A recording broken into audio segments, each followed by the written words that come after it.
इस समय असम राज्य डूब रहा है।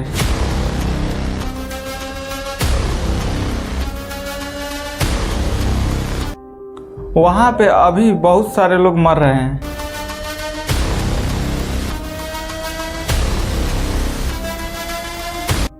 और वहां जहां कहीं भी देखा जा रहा है चारों तरफ पानी ही पानी देखा जा रहा है।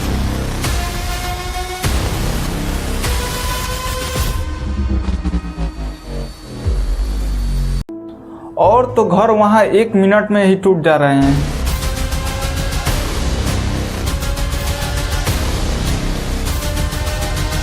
और इस बाढ़ के कारण वहां पे बहुत सारे लोग मर गए हैं। और उस राज्य में बहुत ज़्यादा तेज बाढ़ आ गया है और बहुत तेज बारिश हो रही है, जिसके वजह से वहाँ बहुत सारा पानी ही पानी हो गया, जिससे मतलब करीब 700 से 800 गांव डूब गए हैं। और ऐसा बताया जा रहा है कि वहाँ करीब 60 से 65 लोग मर गए हैं। और इसी के साथ बताया जा रहा है कि वहाँ बहुत सारे जानवर मर गए हैं। आखिर ये बाढ़ इतना तेज आई क्यों, जो लोगों को संभालने का मौका ना दी है। ऐसा बताया जा रहा है कि वहाँ करीब 1 मिनट में इतना तेज बाढ़ आया है कि वहाँ लोगों को सोचने का मौका तक ना मिला। आखिर ये बाढ़ कैसे आया है और बाढ़ से बचने के लिए पहले से तैयारी ना की गई थी, और वहाँ की सरकार क्या कर रही थी। और इस समय वहाँ की सरकार बीजेपी ही है। और बाढ़ के चलते बहुत सारे लोग मरे हैं, अभी भी बहुत सारे लोग फंसे हुए हैं बाढ़ में। आइए आज के वीडियो में पूरी जानकारी देते हैं कि आखिर ये बाढ़ इतनी तेज आई कहाँ से और कितने लोग मरे हैं और कितना गांव बाढ़ में डूबा है। और इसी के साथ ये बता दूं कि क्या सरकार अभी भी चुप बैठी है कि इस पे एक्शन ली है और लोगों को बचा रही है। और ऐसा देखा जा रहा है कि बाढ़ में करीब बहुत सारे लोग छत पे चढ़े हुए हैं, बस एक मदद की गुहार में कोई आए और उन्हें बचा के ले जाए। अगर आप मेरे चैनल पर नए आए हैं तो एक लाइक करके एक सब्सक्राइब कर देना, मुझे सपोर्ट मिलेगा। चलो शुरू करते हैं।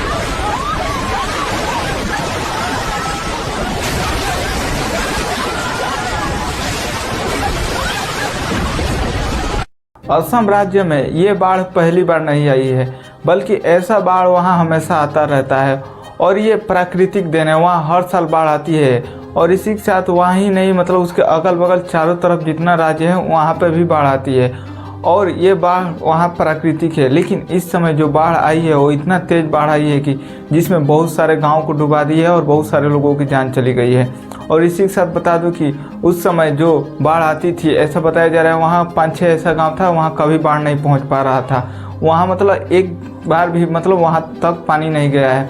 और इस बाढ़ ने वहाँ जाके उस गांव को भी डुबा दिया है और वहाँ के गांव के लोगों को भी फंसा दिया है। और इसी के साथ ये बता दूं कि वहाँ करीब 4 लाख से 5 लाख लोग फंसे हैं अभी भी फ़िलहाल। और वहाँ जो लाइट का खंभा होता है वो सब टूट गए हैं और पानी ही पानी है। पानी में इस तरह मतलब गाड़ी जा रही है जैसे लग रहा है कोई नाव है, इतना तेज बाढ़ आया है। लेकिन जब असम के लोगों से इस बाढ़ के बारे में पूछा जा रहा है तो वो बोल रहे हैं कि हम लोगों ने ऐसा बाढ़ पहली बार देखा है। ऐसा कभी ना होता था, इतना तेज बाढ़ आता था लेकिन इतना भी ना आता था जिससे मतलब घर टूट जाए और गांव डूब जाए। ये पहली बार आया है। ऐसा बताया जा रहा है कि जो अगल बगल इलाके में जो पहाड़ी इलाका है वहाँ इतना बारिश तेज हुई है जिससे मतलब वहाँ चारों तरफ पानी भर गया है। और ये भी बताया जा रहा है कि वहाँ मतलब बादल कई जगह फटा है जिससे मतलब बहुत सारा पानी गिरा है। और वही पानी धीरे धीरे वहाँ मेन नदी असम एक ब्रह्मपुत्र नदी है, जिस नदी में आ मिली है। और वो नदी इतना पानी में भर गया है जिससे वजह से ये गांव की तरफ जाने लगा है।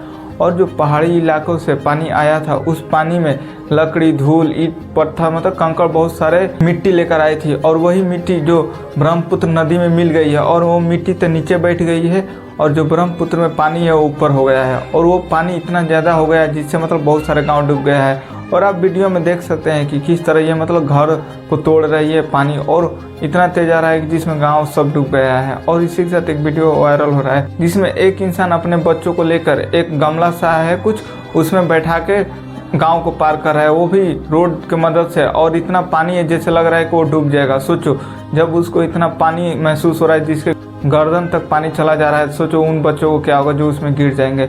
और इसी के साथ ये बता दूं कि वहाँ बहुत सारे जानवर भी मर गए हैं। जानवर ऐसे मरे हैं जैसे कि मान के उन जानवरों को मतलब बांध के चारा खिलाया जा रहा था और उनको मतलब पता भी ना था कि बाढ़ आएगा। और बाढ़ इतना तेज आया, मात्र 1 मिनट में पूरे गांव को डुबा दिया। वहाँ सोचने का मौका भी ना मिला। बस 1 मिनट में उन्हें मतलब अपना जान बचाकर ये भागना था कि वो कहीं मतलब ऊंचे जगह पर जाए जिससे उनकी जान बची। लेकिन जो जानवर अभी बंधे हुए थे वो सब पानी में डूब गए, मर गए हैं। और वहाँ पे इसी के लिए मतलब 60 से 65 लोग मर गए हैं। और 4 से 5 लाख लोग अभी भी फंसे हैं। लेकिन एनडीआरएफ और एसडीआरएफ की टीम उन्हें बचाने की कोशिश कर रही है और उनको बचाने के लिए बहुत सारा कोशिश किया जा रहा है। लेकिन 1-2 दिनों की कोशिश में ऐसा पता लग रहा है कि अभी वहाँ बहुत सारा नॉर्मल सिचुएशन है जो असम राज्य में है बाढ़ की। आगे बताया जा रहा है कि ये पानी बढ़ सकती है क्योंकि अभी भी जो बगल के इलाके हैं वहाँ बारिश नहीं रुकी है और ये बारिश बहुत तेज़ हो रही है, जिससे ये कहा जा रहा है कि ये फिर से पानी ब्रह्मपुत्र नदी में आएगी, जिससे असम राज्य में फिर से पानी देखा जाएगा। और जो असम राज्य के सीएम हेमंत बिस्वा शर्मा है वो अपने हेलीकॉप्टर से वहाँ खाना पहुँचवा रहे हैं और खाना बहुत सारा, थोड़ा सा नहीं, बहुत सारा गांव के लिए पहुंचाया जा रहा है। लेकिन ऐसा कहा जा रहा है कि ये खाना कितनों दिनों तक पहुंचाया जाएगा। क्या चीन अपने देश का पानी भारत देश में छोड़ दिया, जिससे असम राज्य में चारों तरफ बाढ़ आई है? और ऐसा ही बताया जा रहा है कि गुजरात में भी बहुत तेज़ बाढ़ आ गया है और जो समुंदर के किनारे पे है वहाँ पर भी बाढ़ आ गई है। अभी भी वहाँ पर रेस्क्यू चल रहा है और ऐसा बताया जा रहा है कि वहाँ भी बहुत ही सिचुएशन ख़राब चल रहा है क्योंकि बहुत सारे लोग अभी भी बाढ़ में फंसे हुए हैं। कई लोगों को तो 24-24 घंटे हो गए हैं बाढ़ में फंसे हुए। लेकिन वहाँ के लोगों का ये कहना है कि ऐसा बाढ़ आज तक कभी नहीं आया था जो ऐसा बाढ़ आया है और बाढ़ इतना तेज़ है कि वो घर को भी बहा ले जा रहा है, इतना तेज़ है। और ऐसा देखा जा रहा है कि ये बाढ़ के साथ साथ बहुत सारे लकड़ी, धूल, मिट्टी, कीचड़ उचड़ सभी आए हैं। ये बाढ़ की समस्या बस असम राज्य में ना है जो पहाड़ी इलाकों के अगल बगल है, लेकिन ये समस्या भारत के कई राज्यों में है, जैसे यूपी, बिहार। अब ऐसा बताओ, जो बीच राज्य है देश के बीच में है, फिर भी वहाँ बाढ़ की समस्या है। ये बस असम राज्य में नहीं बल्कि भारत के कई राज्यों में भी है, लेकिन इसको सुधार ना किया जा रहा है, ना ही इन पे ध्यान दिया जा रहा है। ये हर साल की तरह बाढ़ आती है और जिसमें बहुत सारे गाँव को डुबा देती है और बहुत सारे लोगों की जान लेके चली जाती है।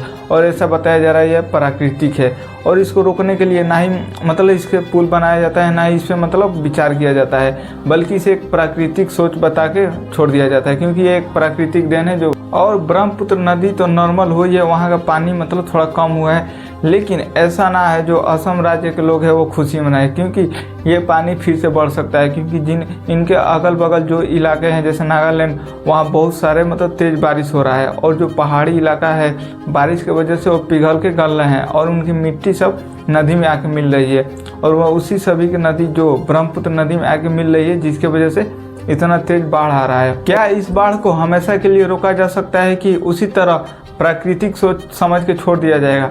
इस बाढ़ को नहीं रोका जाएगा आगे तो ये बहुत सारे गांव को डुबा दिया है और बहुत सारे लोग मर भी सकते हैं आगे भी। और सरकार कोशिश कर रही है जो लोग फंसे हैं उनको निकाल दिया जाए और उन्हें सही सलामत बचाया जाए। और उनमें बहुत सारे उनकी एनडीआरएफ टीम काम कर रही है जो बचाव के लिए वहाँ उतरे हैं। और क्या आपके हिसाब से इस बाढ़ को रोका जा सकता है?